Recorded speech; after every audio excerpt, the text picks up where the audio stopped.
దోచుకు తింటే ఆ ఒకే ఒక్క దేశం పౌరుషకాలను రగిలించింది, పోరాటాల పూసి కొలిపింది, బానిస సంఖ్యను బల్లున తెచ్చి స్వరాజ్యాన్ని సాధించింది, స్వతంత్రాన్ని అందించింది. సలాం ఇండియా, సలాం ఇండియా, సలాం ఇండియా. తక్కిన జాతులు అక్షర జ్ఞానపు నిలువని రోజుల్లో ఇక్కడ మాత్రం ఆత్మ జ్ఞానపు జ్యోతులు నింపింది. తక్కిన వారికి రాజుల వేదన తప్పని కాలంలో ఇక్కడ మాత్రం ఆయుర్వేదపు దీవెన కురిపించింది.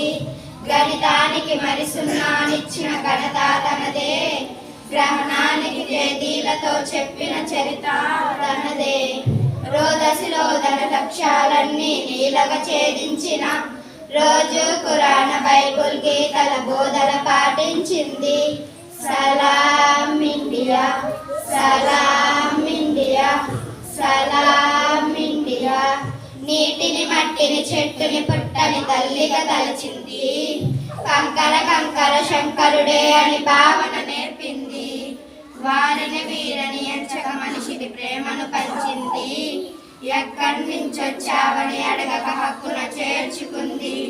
అలసిగా చూసి అక్రమాలపై పాల్పడుతుంటే, శతాబ్దాల తన సహనాన్ని ఇంకా పరీక్షిస్తూ ఉంటే, సత్యాహింసలు ఆయుధాలుగా సమరం సాగించింది.